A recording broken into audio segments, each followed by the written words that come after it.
गुरुर्ब्रह्मा गुरुर्विष्णुः गुरुर्देवो महेश्वरः गुरुः साक्षात् परं ब्रह्म तस्मै श्रीगुरवे नमः। नमोऽस्तु रामाय सलक्ष्मणाय देव्यै च तस्यै जनकात्मजायै। नमोऽस्तु रुद्रेन्द्रयमानिलेभ्यो नमोऽस्तु चन्द्रार्कमरुद्गणेभ्यः। मनोजवं मारुततुल्यवेगं जितेन्द्रियं बुद्धिमतां वरिष्ठं वातात्मजं वानरयूतमुख्यं श्रीरामदूतं शिरसा नमामि। ಭಾಗವತ ಬಂಧುಗಳಿಗೆ ನಮಸ್ಕಾರ. ಪಂಪಾ ಸರೋವರದ ಅದರ ವೀಕ್ಷಣೆ ಅಲ್ಲಿ ಮಾತುಕತೆ ನಂತರ ರಾಮ ಲಕ್ಷ್ಮಣರು ಋಷಿಮುಖ ಪರ್ವತದ ಕಡೆಗೆ ಬರ್ತಾ ಇರ್ತಾರೆ. ಅಲ್ಲಿ ಸುಗ್ರೀವನಿಗೆ ಅವನ ಮಂತ್ರಿಗಳು ಹನುಮಂತ ಮತ್ತು ಈ ತರ ಒಂದು 4 ಮಂದಿಗಳ ಜೊತೆ ಅವನು ಅಲ್ಲಿಯೇ ಇರ್ತಾನೆ. ಅವ್ರಿಗೆ ರಾಮ ಲಕ್ಷ್ಮಣರನ್ನ ನೋಡ್ಬಿಟ್ಟು ಸ್ವಲ್ಪ ಭಯ ಆಗೋಗುತ್ತೆ. ಯಾರು ಇವರು, ಇಷ್ಟು ತೇಜಸ್ವಿಗಳಾಗಿದ್ದಾರೆ, ಧನುರ್ಧಾರಿಗಳಾಗಿದ್ದಾರೆ, ಇವರು ನನ್ನನ್ನೇ ಕೊಲ್ಲಕ್ಕೆ ಬರ್ತಾ ಇದ್ದಾರ, ವಾಲಿ ನನ್ನನ್ನ ಕೊಲ್ಲಕ್ಕೆ ಇವ್ರನ್ನ ಕಳಿಸಿರಬಹುದಾ ಅಂತ ಆತಂಕ ಆಗೋಗುತ್ತೆ. ಅದರಿಂದ ತುಂಬಾ ಚಡಪಾಡಿಸ್ತಾ ಇರ್ತಾನೆ. ಆಂಜನೇಯ ಹನುಮಂತ ಅವನಿಗೆ ಹೇಳ್ತಾನೆ, ನೀನು ಅಷ್ಟೆಲ್ಲ ಹೆದರ್ಕೋಬೇಡ, ನೀನು ನೋಡು, ಸ್ವಲ್ಪ ಬೈತಾನೆ, ಇಷ್ಟೆಲ್ಲ ನೀನು ಚಡಪಡಾಯಿಸ್ತಾ ಇದ್ರೆ ನೀನು ಒಂದು ಕಪಿ ಅನ್ನೋದನ್ನ ನೀನು ನಿರೂಪಣೆ ಮಾಡ್ತಾ ಇದೀಯಾ, ಅದ್ಯಾಕೆ ಹಾಗಾಡ್ತಾ ಇದೀಯಾ ಅಂತೆಲ್ಲ ಹೇಳ್ತೇನೆ. ಆದ್ರೂ ಸುಗ್ರೀವನ್ಗೆ ತುಂಬಾ ಭಯ ಇರುತ್ತೆ. ನೀನು ನೋಡು, ಅವ್ರು ಎಷ್ಟು ತೇಜಸ್ವಿಗಳಾಗಿದ್ದಾರೆ, ಬಲಶಾಲಿಗಳ ತರ ಕಾಣ್ತಾ ಇದ್ದಾರೆ, ನೀನು ಮೊದಲು ಹೋಗಿ ಅವ್ರು ಯಾರು ಅಂತ ತಿಳ್ಕೊಂಡ್ ಬಾ ಅಂತ ಕಳಿಸ್ತಾನೆ. ಹೀಗೆ ಸುಗ್ರೀವ ಭಯ ಪಡೋದಕ್ಕೆ ಒಂದು ಹಿನ್ನೆಲೆ ಇರುತ್ತೆ. ವಾಲ್ಮೀಕಿ ರಾಮಾಯಣದಲ್ಲಿ ಮುಂದೆ ಈ ಕತೆ ಬರುತ್ತೆ, ಆದ್ರೆ ಅದನ್ನ ಸ್ವಲ್ಪ ಹಿಂದಕ್ಕೆ ಹಾಕೊಂಡು ಇಲ್ಲೇ ಹೇಳ್ತಾ ಇದ್ದೀನಿ. ಹಿಂದೆ ವಾಲಿ ಒಬ್ಬ ದುಂದುಭಿ ಅಂತ ಮಹಾ ಗರ್ವಿತನಾಗಿರೋ ಬಲಶಾಲಿಯಾದ ರಾಕ್ಷಸನ ಜೊತೆ ಯುದ್ಧ ಮಾಡಿ ಅವನು ಒಂದು ಕೋಣನ ಒಂದು ರೂಪದಲ್ಲಿ ಅವನು ಇದ್ದಾಗ ಅವನನ್ನ ಸಂಹರಿಸಿ ಇವನನ್ನ ದುಂದುಭಿಯನ್ನ ತುಂಬಾ ಏನೋ ಆ ಶವವನ್ನ ಬೀಸಿ ಎಸ್ದು ಬಿಡ್ತಾನೆ. ಅದು ಹೋಗಿ ನೋಡಿದ್ರೆ ಆ ಋಷಿಮುಖ ಪರ್ವತ ಮತಂಗ ಮುನಿಗಳ ಆಶ್ರಮ ಪ್ರದೇಶ, ಅದು ಅಲ್ಲಿ ಹೋಗಿ ಬೀಳುತ್ತೆ. ಮತಂಗ ಮುನಿಗಳು ಒಂದು ದೈವ ಕಾರ್ಯ ಮಾಡ್ತಾ ಇರ್ಬೇಕಾದ್ರೆ ಆ ಶವದ 1-2 ಹನಿ ರಕ್ತ ಅಲ್ಲಿ ಬೀಳುತ್ತೆ. ಮತಂಗ ಮುನಿಗಳಿಗೆ ಬಹಳ ಕೋಪ ಬಂದ್ಬಿಡುತ್ತೆ. ಇದ್ರಲ್ಲಿ ರಕ್ತ ಬರೋದು ಅಂದ್ರೆ ಏನರ್ಥ, ಯಾರು ಇದನ್ನ ಈ ರೀತಿ ಕೆಲಸ ಮಾಡಿದ್ದು, ಇದನ್ನ ಮತಂಗ ಪವಿತ್ರವಾದ ಆಶ್ರಮ ಪ್ರದೇಶವನ್ನ ಅಪವಿತ್ರಗೊಳಿಸಿದ್ದು ಅಂತ ಅವರು ತಮ್ಮ ತಪೋದೃಷ್ಟಿಯಿಂದ ನೋಡ್ತಾರೆ. ವಾಲಿ ಈ ಕೆಲಸ ಮಾಡಿದ್ದು ಅಂತ ಅವ್ರಿಗೆ ಗೊತ್ತಾಗುತ್ತೆ. ಆಗ ಅವರು ಒಡನೆಯೇ ಶಾಪ ಕೊಟ್ಬಿಡ್ತಾರೆ ವಾಲಿಗೆ. ವಾಲಿ ಮತ್ತು ಯಾರು ವಾಲಿಯನ್ನ ಅನುಸರಿಸ್ತಾರೋ ಅವರು ಈ ಪ್ರದೇಶಕ್ಕೆ ಕಾಲಿಟ್ರೆ ಅವರು ಒಡನೆಯೇ ಸಾವನ್ನಪ್ತಾರೆ ಅಂತ ನಾನು ಶಾಪ ಕೊಟ್ಟಿದ್ದೀನಿ, ಇದನ್ನ ಹೋಗಿ ವಾಲಿಯ ಅನುಚರರಿಗೆ ಮತ್ತೆ ವಾಲಿಗೆ ಎಲ್ಲರಿಗೂ ತಿಳಿಸ್ಬಿಡಿ ಅಂತ ಆದೇಶ ಕೊಡ್ತಾರೆ. ಸರಿ, ಶಿಷ್ಯರು ಆ ಋಷಿಮುಖ ಪರ್ವತದಲ್ಲೂ ಕೆಲವರು ವಾಲಿಯ ಅನುಚರರು ವಾಸಿಸ್ಕೊಂಡಿರ್ತಾರೆ. ಅವ್ರಿಗೆಲ್ಲ ನೋಡಿಪ್ಪ, 24 ಗಂಟೆ ನಿಮ್ಗೆ 1 ದಿನ ಟೈಮ್ ಕೊಟ್ಟಿದ್ದಾರೆ, ಆ 1 ದಿನದಲ್ಲಿ ನೀವು ಇಲ್ಲಿಂದ ಹೊರಟೋಗ್ಬೇಕು, ಇಲ್ಲ ಅಂತಂದ್ರೆ ನಿಮ್ಗೆ ಸಾವು ಬರುತ್ತೆ ಅಂತ ಹೇಳ್ತಾರೆ. ಆವಾಗ ಅವರು ಅಲ್ಲಿಂದ ಹೊರಟು ವಾಲಿಗೂ ಒಂದು ವಿಷಯವನ್ನ ತಿಳಿಸಿರ್ತಾರೆ. ಮತ್ತೆ ಅದರಿಂದಾಗಿ ವಾಲಿ ಈ ಪ್ರದೇಶದಲ್ಲಿ ಕಾಲಿಡ್ತಾ ಇರಲ್ಲ. ಇದಾದ ನಂತರ ಆ ದುಂದುಭಿ ತಮ್ಮ ಮಾಯಾವಿ ಅಂತ ಅವನು ವಾಲಿ ಮೇಲೆ ಸೇಡ್ ತೀರಿಸ್ಕೋಬೇಕು ಅಂತ ಹೇಳಿ ಬಂದ್ಬಿಟ್ಟು ಮತ್ತೆ ವಾಲಿಯನ್ನ ಚಾಲೆಂಜ್ ಮಾಡ್ತಾನೆ. ಆಗ ಬಹಳ ಪೀಡಿಸ್ತಾನೆ. ವಾಲಿ ಅಂತಃಪುರದಲ್ಲಿ ಇರ್ಬೇಕಾದ್ರೆ ಏನು ಹೆದರ್ಕೊಂಡು ನಿನ್ ರಾಣಿಯರ ಇದರಲ್ಲಿ ವಾಸದಲ್ಲಿ ಬಚ್ಚಿಟ್ಕೊಂಡಿದೀಯಾ, ನಿಂಗೆ ಧೈರ್ಯ ಇದ್ರೆ ಬಂದ್ ನನ್ನ ಜೊತೆ ಯುದ್ಧ ಮಾಡು ಅಂತೆಲ್ಲ ಚಾಲೆಂಜ್ ಮಾಡ್ತಾನೆ. ಆಗ ವಾಲಿ ಸುಗ್ರೀವ ಇಬ್ರು ಹೋಗಿ ಒಂದು ಗರ್ಜನೆ ಮಾಡ್ತಾರೆ. ಆಗ ಅವನು ಹೆದರ್ಕೊಂಡು ಓಡೋಟೋಗ್ತಾನೆ. ಆದ್ರೂ ವಾಲಿ ಬಿಡಲ್ಲ, ಅವ್ರನ್ನ ಅಟ್ಟಿಸ್ಕೊಂಡು ಹೋಗ್ತಾನೆ. ಸುಗ್ರೀವನು ವಾಲಿನ ಹಿಂಬಾಲಿಸ್ಕೊಂಡು ಹೋಗ್ತಾನೆ. ಆಗ ಆ ಮಾಯಾವಿ ಒಂದು ಗುಹೆಯನ್ನ ಪ್ರವೇಶಿಸ್ತಾನೆ. ಅಲ್ಲಿ ಒಳಗಡೆ ತುಂಬಾ ದಟ್ಟವಾದ ಜಾಗ ಇರುತ್ತೆ. ಆ ಗುಹೆನಲ್ಲಿ ವಾಲಿ ಹೇಳ್ಬಿಟ್ಟು ಆ ಗುಹೆ ಎಂಟ್ರೆನ್ಸ್ ಅಲ್ಲಿ ವಾಲಿ ಸುಗ್ರೀವನ್ಗೆ, ನೋಡು ಸುಗ್ರೀವ, ನಾನು ಆ ಗುಹೆ ಒಳಗಡೆನೆ ಅವನನ್ನ ಅಟ್ಟಿಸ್ಕೊಂಡು ಹೋಗಿ ಅವ್ನ್ ಎಲ್ಲಿ ಸಿಕ್ಕರು ಸರಿ ಅಲ್ಲ ಅವನ್ನ ಸಂಹಾರ ಮಾಡ್ಬಿಟ್ಟು ಬರ್ತೀನಿ, ಅಲ್ಲಿ ತನಕ ನೀನು ಇಲ್ಲೇ ನಿಂತಿರೋ ಅಂತ ಆದೇಶ ಕೊಟ್ಬಿಟ್ಟು ಹೋಗ್ತಾನೆ. ಸರಿ, ಸುಗ್ರೀವ ಅಲ್ಲಿ ಕಾಯ್ತಾ ನಿಂತಿರ್ತಾನೆ. ವಾಲಿ ಸುಳುವೇ ಇರೋದಿಲ್ಲ. ಸರಿ, ಹಾಗೆ ದಿನಗಳು ಉರುಳುತ್ತೆ, ಅಲ್ಲಿ ವಾಲಿ ಸುಳುವಿರೋದಿಲ್ಲ. ಈ ಕಡೆ 1 ವರ್ಷ ಆಗುತ್ತೆ. ಈ ಕಡೆ ರಾಜ್ಯದಲ್ಲಿ ಎಲ್ಲರಿಗೂ ಒಂದು ಚಿಂತೆ ಆಗ್ತಾ ಇರುತ್ತೆ, ಏನ್ ನಡೀತಾ ಇದೆ ಅಲ್ಲಿ ಅಂತ. ಸುಗ್ರೀವನಿಗೆ ಯಾವಾಗ 1 ವರ್ಷ ಆಗುತ್ತೋ ಆ ನಂತರ ಸ್ವಲ್ಪ ಚೀರಾಟ, ಆರ್ತನಾದ ಇದೆಲ್ಲ ಕೇಳುತ್ತೆ. ಮತ್ತೆ ಆ ಗುಹೆಯಿಂದ ರಕ್ತ ಹರಿದು ಬರುತ್ತೆ. ಆಗ ಆ ಸುಗ್ರೀವನಿಗೆ ಆತಂಕ ಆಗುತ್ತೆ. ಓಹೋ, ಈ ಮಾಯಾವಿ ಅನ್ನೋನು ನನ್ನ ಅಣ್ಣ ವಾಲಿನ ಕೊಂದ್ಬಿಟ್ಟಿರ್ಬೋದು. ಆ ಧ್ವನಿ ಕೇಳಿದ್ರೆ, ಆರ್ತನಾದ ಕೇಳಿದ್ರೆ ವಾಲಿ ಆರ್ತನಾದ ಇದ್ದಂಗೆ ಕೇಳಿಸ್ತಾ ಇದೆ ಅದು ಅಂತೆಲ್ಲ ಭಾವಿಸ್ಕೊಂಡು, ಇನ್ನು ಆ ಮಾಯಾವಿ ಈ ಗುಹೆಯಿಂದ ಹೊರಗೆ ಬರೋದು ಬೇಡ ಅಂತ ಹೇಳಿ ಆ ಗುಹೆ ಬಾಗಲನ್ನ ಮುಚ್ಚಿಬಿಟ್ಟು ಅವನು ಕಿಷ್ಕಿಂಧೆಗೆ ಮರಳಿ ತನ್ನ ಆ ವಾಲಿಯ ಒಂದು ಮೃತ ವಾರ್ತೆಯನ್ನ ಎಲ್ಲರಿಗೂ ತಿಳಿಸ್ತಾನೆ. ಅಲ್ಲಿ ಎಲ್ಲರೂ ದುಃಖ ಪಡ್ತಾರೆ. ಮತ್ತೆ ಅಲ್ಲಿ ಮಂತ್ರಿಗಳು ನೀನು ಮತ್ತೆ ರಾಜ ಆಗು ಅಂತ ಹೇಳಿ ಆ ಸುಗ್ರೀವನಿಗೆ ಪಟ್ಟಾಭಿಷೇಕ ಮಾಡಿರ್ತಾರೆ.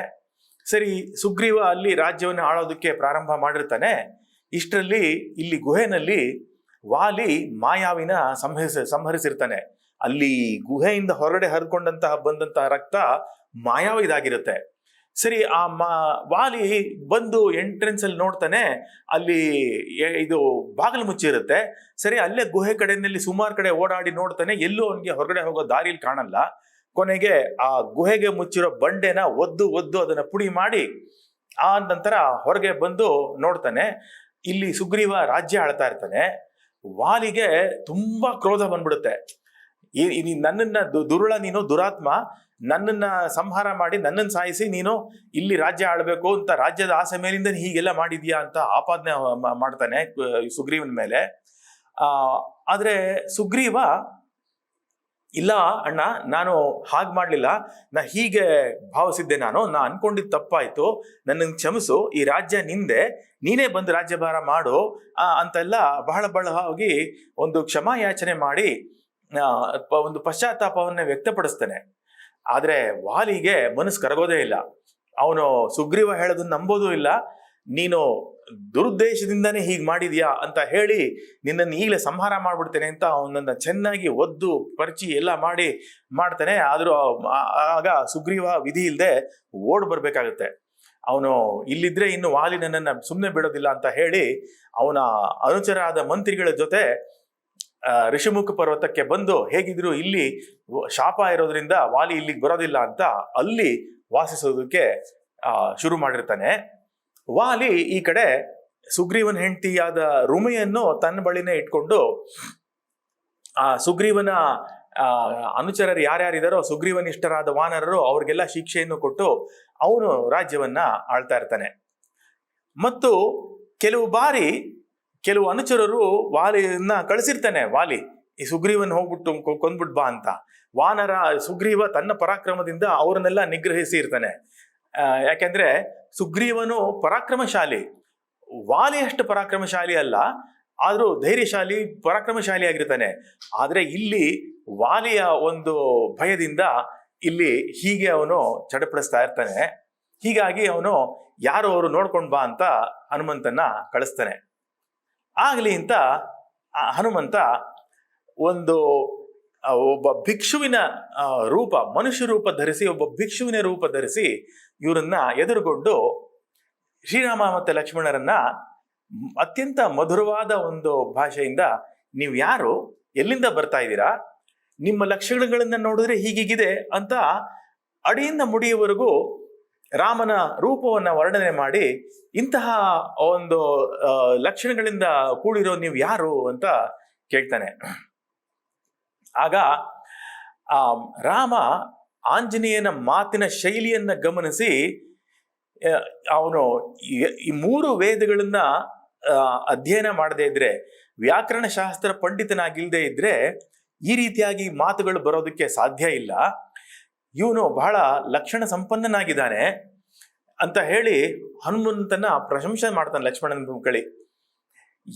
ಇವನ ಮಾತು ಹೇಗಿದೆ ಅಂತಂದ್ರೆ, ಯಾವನ ಮನಸ್ಸು ತಾನೇ ಇಂತಹ ಮಾತುಗಳಿಂದ ಪ್ರಸನ್ನವಾಗೋದಿಲ್ಲ.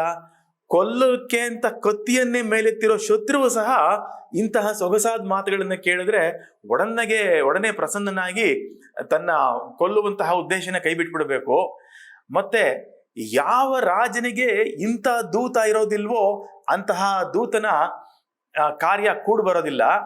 ಯಾವ ರಾಜನಿಗೆ ಇಂತಹ ದೂತ ಇರುತ್ತಾನೋ ಅವನಿಗೆ ಯಾವ ಕಾರ್ಯ ತಾನೇ ಕೂಡು ಬರದೆ ಇರೋದಿಲ್ಲ. ಅಂದ್ರೆ ಎಲ್ಲ ಅವನ ಕಾರ್ಯಗಳು ಕೂಡು ಬರುತ್ತೆ ಅನ್ನೋ ರೀತಿನಲ್ಲಿ ಹೇಳಿ ಲಕ್ಷ್ಮಣನಿಗೆ ನೀನು ಆಂಜನೇಯನ ಜೊತೆ ಮಾತಾಡು, ಚೆನ್ನಾಗಿ ಮಾತಾಡು, ಅವನಿಗೆ ನಮ್ಮ ಉದ್ದೇಶವನ್ನ ತಿಳಿಸು ಅಂತ ಅನುಜ್ಞೆ ಕೊಡ್ತಾನೆ. ಇಲ್ಲಿ ರಾಮ ಒಂದು ರಾಜನೀತಿಯನ್ನೇ ಅನುಸರಿಸಿರ್ತಾನೆ. ಹೇಗೆ ಅಂತಂದ್ರೆ, ಒಬ್ಬ ರಾಜನ ಜೊತೆ ಮಾತಾಡಬೇಕು, ಮಂತ್ರಿ ಜೊತೆ ಮಾತಾಡಬೇಕು. ಹೀಗೆ ಒಂದು ಪ್ರೋಟೋಕಾಲ್ ಇರುತ್ತೆ. ಇವತ್ತಿಗೂ ಸಹ ಒಂದು ದೇಶ ವಿದೇಶಗಳ ಸಂಭಾಷಣೆ ನಡೆಯಬೇಕಾದ್ರೆ ಆ ರಾಷ್ಟ್ರದ ಅಧ್ಯಕ್ಷ ಇನ್ನೊಂದು ರಾಷ್ಟ್ರದ ಅಧ್ಯಕ್ಷನ ಜೊತೆ ಮಾತಾಡ್ತಾನೆ, ಆ ಮಂತ್ರಿಗಳ ಜೊತೆ ಮಾತಾಡ್ತಾರೆ, ಮಿನಿಸ್ಟರ್ಸು. ಈ ರೀತಿಯಾದ ಪ್ರೋಟೋಕಾಲು ಇವತ್ತಿಗೂ ಸಹ ನಾವು ಲೋಕಾರೂಢಿನಲ್ಲಿ ನಾವು ನೋಡಬಹುದು. ಇಲ್ಲಿ ಲಕ್ಷ್ಮಣ ಹನುಮಂತನ ಮಾತಿಗೆ ಪ್ರತಿಕ್ರಿಯಿಸ್ತಾನೆ.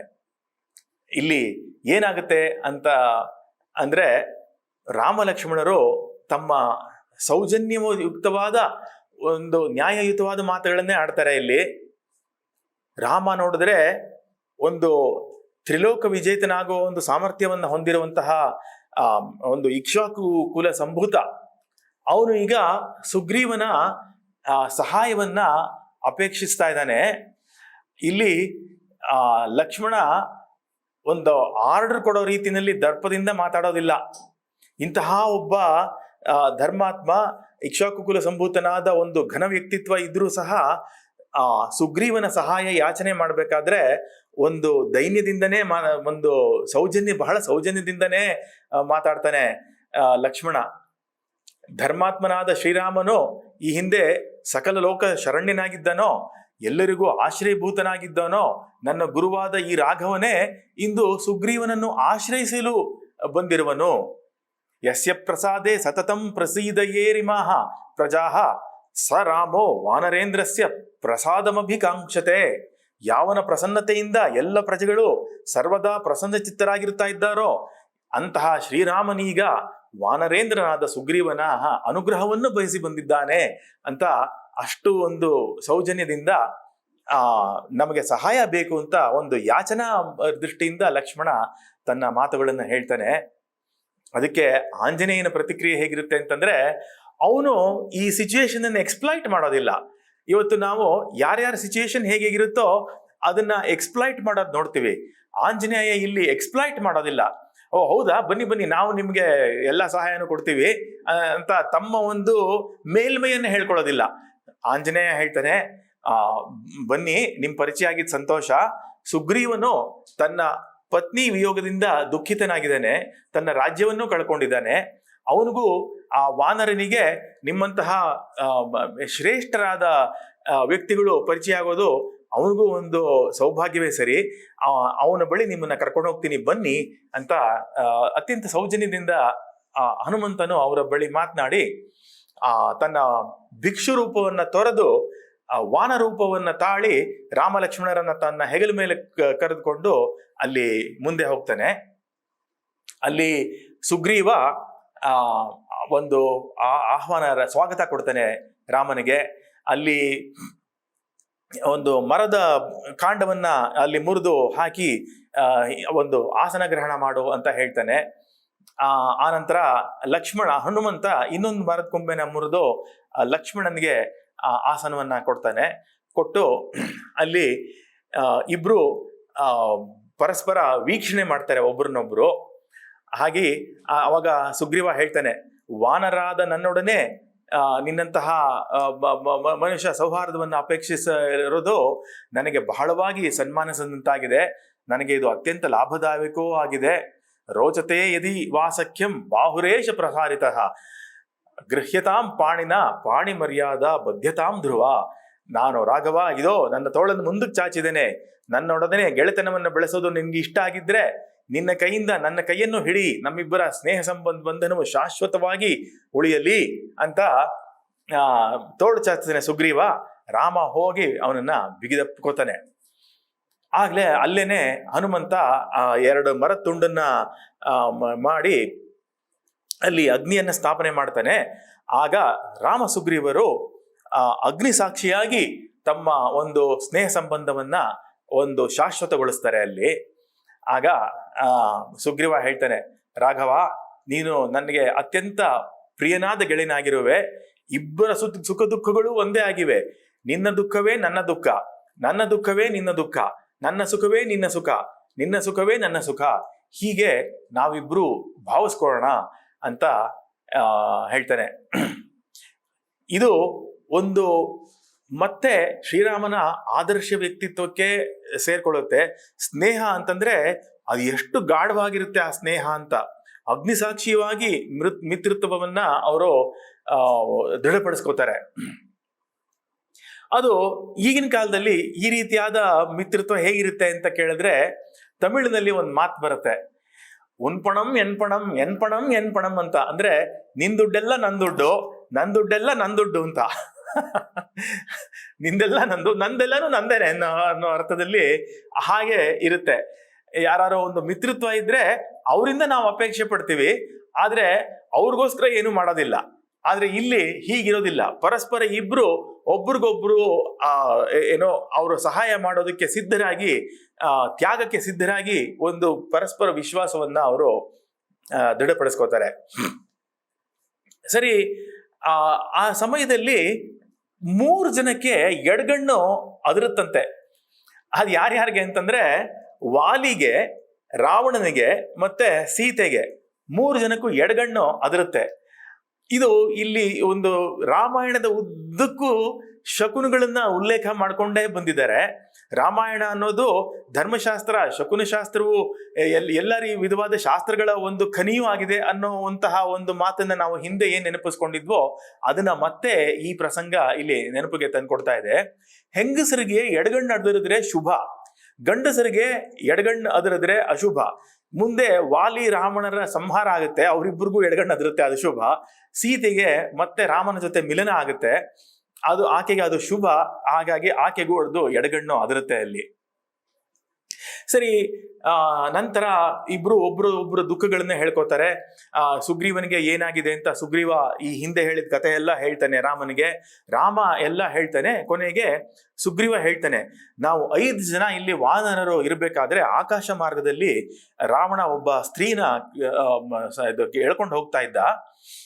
ಆಗ ಆ ಸ್ತ್ರೀ ಹಾ ರಾಮ ಹಾ ಲಕ್ಷ್ಮಣ ಅಂತ ಕೂಗಿದ್ ಕೇಳಿಸ್ತು.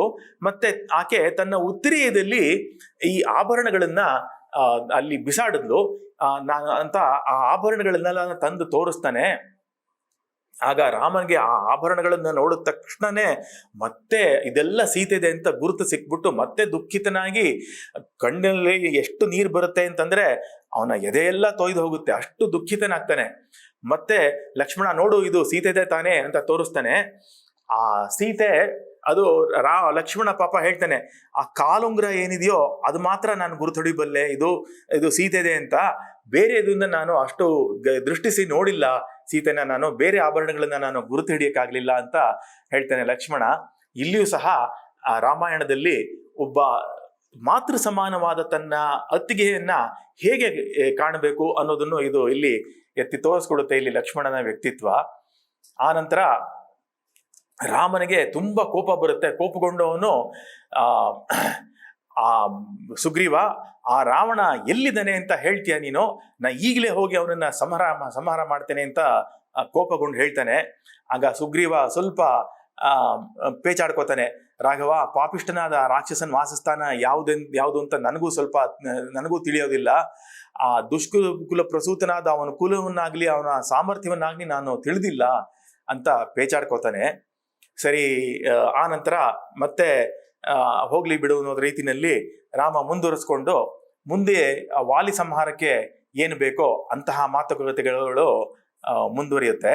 ಅದನ್ನ ನಾವು ಮುಂದಿನ ಸಂಚಿಕೆಯಲ್ಲಿ ಗಮನಿಸ್ಕೋಬಹುದು.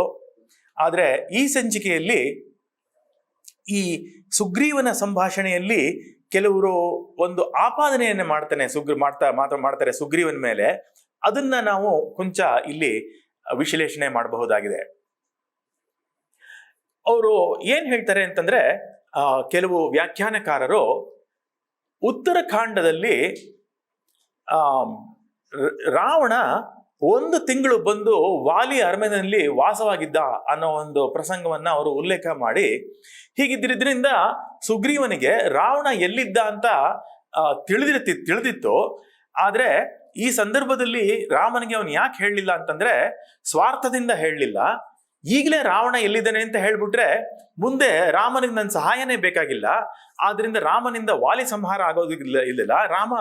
ರಾವಣನ ಸೀತಾನ್ವೇಷಣೆ ಮತ್ತೆ ರಾವಣ ಸಂಹಾರದಲ್ಲಿ ಉದ್ಯುಕ್ತನಾಗ್ಬಿಟ್ರೆ ಮತ್ತೆ ನನಗ್ ಬೇಕಾಗಿರೋದು ಸಿಗೋದಿಲ್ಲ ಅಂತ ಹೇಳಿ ಫಸ್ಟ್ ವಾಲಿ ಸಂಹಾರ ಮಾಡಿಸಿ ಆನಂತರ ಸೀತಾನ್ವೇಷಣೆಗೆ ತೊಡಗೋಣ ಅನ್ನೋ ಕಾರಣದಿಂದ ಇಲ್ಲಿ ಹೇಳಲಿಲ್ಲ ಸುಗ್ರೀವ ಅಂತ ಕೆಲವರು ಆಪಾದನೆ ಮಾಡ್ತಾರೆ. ಆದ್ರೆ ಇನ್ನು ಕೆಲವು ವ್ಯಾಖ್ಯಾನಕಾರರು ಹಾಗಲ್ಲ ಅದು ಅಂತ ಅದನ್ನ ನಿರಾಕರಣೆ ಮಾಡ್ತಾರೆ. ಅದರದ್ದು ವಿವರಗಳು ಸಾಕಷ್ಟಿದೆ. ಆದ್ರೆ ನಾವು ಇಲ್ಲಿ ಕೆಲವು ವಿಷಯಗಳನ್ನ ಸ್ಮರಣೆಗೆ ತಂದ್ಕೊಂಡು ಈ ಆಪಾದನೆ ಸರಿ ಇಲ್ಲ ಅನ್ನೋದನ್ನ ಹೇಳಬಹುದು. ಯಾಕೆ ಅಂತ ಹೇಳಿದ್ರೆ, ಇದರಲ್ಲಿ ಅರಮನೆಯಲ್ಲಿ ಇವತ್ತಿನ ದಿನಾನು ಹೇಗಿರುತ್ತೆ ರಾಜರ ವಾಸ ಅಂತಂದ್ರೆ, ಒಂದು ಮೈಸೂರು ಮಹಾರಾಜರ ಒಂದು ಉದಾಹರಣೆಯನ್ನು ತೆಗೆದುಕೋಬಹುದು. ಮೈಸೂರು ಮಹಾರಾಜರು ಒಬ್ಬ ರಾಣಿ ಸ್ವಲ್ಪ ಕುಪಿತಳಾಗಿ ನಾನು ಪ್ರತ್ಯೇಕವಾಗಿ ವಾಸಿಸ್ಬೇಕು ಅಂತ ಅಪೇಕ್ಷೆ ಪಟ್ಟಾಗ ಅವಳಿಗೋಸ್ಕರ ಇನ್ನೊಂದು ಅರಮನೆನೇ ಕಟ್ಕೊಟ್ಬಿಡ್ತಾಳೆ. ಒಂದು ಮೈಸೂರಿನ ಒಂದು ಪ್ರದೇಶದಲ್ಲಿ ಮೈಸೂರಿನ ಒಂದು ಮುಖ್ಯ ಅರಮನೆ ಇದೆ. ಅದಕ್ಕಿಂತ ಸುಮಾರು ಒಂದು 2-3 ಕಿಲೋಮೀಟರ್ ದೂರದಲ್ಲಿ ಇವತ್ತು ಒಂದು CSIR lab, central food technological research institute ಅಂತ CFTRI ಅಂತ ಅದಿದೆ. ಅದು ವಾಸ್ತವವಾಗಿ ಮೊದಲು ಒಂದು ಅರಮನೆ, ಒಬ್ಬ ರಾಣಿಗೆ ಕಟ್ಟಿಸ್ಕೊಟ್ಟದಂತ ಅರಮನೆ. ಅದನ್ನ ಮಹಾರಾಜರು ಒಂದು ವೈಜ್ಞಾನಿಕ ಸಂಶೋಧನೆಗೆ ಅಂತ ಹೇಳಿ ಸರ್ಕಾರಕ್ಕೆ ₹1 ಬೆಲೆನಲ್ಲಿ ಅದನ್ನ ಕೊಟ್ಬಿಡ್ತಾರೆ. ಅದರಿಂದ ಅದು ಈಗ ಸಂಶೋಧನಾ ಕೇಂದ್ರ ಆಗಿದೆ. ಹೀಗೆ ಅವ್ರಿಗೆ ಪ್ರತ್ಯೇಕವಾಗಿ ಅಯೋಧ್ಯೆಯಲ್ಲೂ ಸಹ ರಾಮನ ಮಹಲೆ ಬೇರೆ ಇರ್ತಾ ಇತ್ತು, ದಶರಥನ ಮಹಲೆ ಬೇರೆ ಇರ್ತಾ ಇತ್ತು, ರಾಣಿವಾಸ ಬೇರೆ ಇರ್ತಾ ಇತ್ತು. ಹೀಗೆ ತುಂಬಾ ವಿವಿಕ್ತವಾಗಿ ಅವರು ವಾಸಿಸ್ತಾ ಇದ್ರು. ಹೀಗಾಗಿ ವಾಲಿ ಜೊತೆ ರಾವಣ ಅವನ ಅತಿಥಿ ಗೃಹದಲ್ಲೇ ಇದ್ರೂ ಸಹ ಸುಗ್ರೀವನಿಗೆ ರಾವಣನ ಜೊತೆ ಸಂಭಾಷಣೆ ಆಯ್ತು. ಅವನು ರಾವಣನ ಸಮಸ್ತ ವಿಷಯವನ್ನು ತಿಳ್ಕೊಂಡಿದ್ದ ಅಂತ ಏನಿಲ್ಲ ಅಲ್ಲಿ. ಎರಡನೇದಾಗಿ ಸೀತಾನ್ವೇಷಣೆಗೆ ಅವರು ತೊಡಗಿದಾಗ ವಾನರರಿಗೆ ಅವನು ಕ್ಲೂ ಕೊಡ್ಬೋದಿತ್ತು. ಇಲ್ಲೇ ಇರೋ ಸುಗ್ರೀವನಿಗೆ ರಾವಣನ ವಾಸಸ್ಥಾನ ಯಾವುದು, ಸೀತೆನ ಅವನು ಎಲ್ಲಿ ಬಚ್ಚಿಟ್ಟಿರ್ತಾನೆ ಅಂತ ಅವನಿಗೆ ತಿಳಿದಿದ್ರೆ ಅಥವಾ ಊಹೆ ಇದ್ರೆ ನೀವು ಹೀಗೆ ಇಲ್ಲಿ ಹೋಗಿ ಹುಡುಕಿ ನಿಮ್ಗೆ ಸೀತೆ ಸಿಗ್ತಾಳೆ ಅಂತ ಕ್ಲೂ ಕೊಡ್ಬೋದಿತ್ತು. ಆದ್ರೆ ಕ್ಲೂನು ಕೊಡೋದಿಲ್ಲ. ಆಂಜನೇಯನಿಗೂ ಕ್ಲೂ ಕೊಟ್ಟಿರೋದಿಲ್ಲ. ಅವರು ತುಂಬಾ ಹುಡುಕಿ ಬಹಳ ಪರಿಶ್ರಮ ಪಟ್ಟು ಸೀತಾನ್ವೇಷಣೆ ಮಾಡ್ತಾರೆ. ಹೀಗಿರೋದ್ರಿಂದ ಸುಗ್ರೀವನಿಗೆ ಅದು ತಿಳಿದಿತ್ತು ಅಂತ ಹೇಳಕ್ಕಾಗೋದಿಲ್ಲ. ಹೀಗಿರೋದ್ರಿಂದ ಸುಗ್ರೀವ ತಾನು ಸಹಜತೆಯಿಂದ, ಪ್ರಾಮಾಣಿಕತೆಯಿಂದ, ಸ್ನೇಹಪೂರ್ವಕವಾಗಿದ್ದ ರಾಮನ ಜೊತೆ ಅಂತ ಇಲ್ಲಿ ಭಾವಿಸಬಹುದು. ರಾಮನು ಸುಗ್ರೀವ ಹೇಳಿದ ಮಾತನ್ನ ನಂಬಿ ಅದೇ ರೀತಿಯಾಗಿಯೇ ಅವನ ಜೊತೆ ವ್ಯವಹಾರ ಮಾಡ್ತಾನೆ ಅನ್ನೋ ಕಾರಣದಿಂದನೂ ಸಹ ಸುಗ್ರೀವನ ವ್ಯಕ್ತಿತ್ವದ ಬಗ್ಗೆ ನಾವು ಇಲ್ಲಿ ಏನು ಆಪಾದನೆ ಮಾಡೋ ಹಾಗಿಲ್ಲ ಅಂತ ಆಗುತ್ತೆ. ಇದಿಷ್ಟು ನಂತರ ಮತ್ತೆ ಮುಂದೆ ವಾಲಿ ಸಂಹಾರಕ್ಕೆ ಬೇಕಾದ ಸಿದ್ಧತೆಗಳು, ಅದಕ್ಕೆ ತಕ್ಕಂತಹ ಒಂದು ಸಂಭಾಷಣೆ ಮುಂದುವರಿಯುತ್ತೆ. ಅಲ್ಲಿ ರಾಮ ಹೇಗೆ ವ್ಯವಹರಿಸ್ತಾನೆ ಅನ್ನೋದನ್ನೆಲ್ಲ ಮುಂದೆ ನಾವು ಗಮನಿಸ್ಕೊಂಡು ಅದನ್ನ ಮುಂದಿನ ಸಂಚಿಕೆಯಲ್ಲಿ ಗಮನಿಸೋಣ ಅಂತ ಹೇಳಿ ಈ ಸಂಚಿಕೆಯಲ್ಲಿ ಇಲ್ಲಿಯೇ ಮಂಗಳ ಮಾಡೋಣ. ಹನುಮತ್ ಸಮವೇತಾಯ ಹರೀಶಾಭೀಷ್ಟದಾಯಿನೇ ವಾಲಿ ಪ್ರಮಥನಾಯಾಸ್ತು ಮಹಾಧೀರಾಯ ಮಂಗಲಂ. ಶ್ರೀರಾಮಚಂದ್ರಾರ್ಪಣಮಸ್ತು. ಶ್ರೀರಂಗಾರ್ಪಣಮಸ್ತು.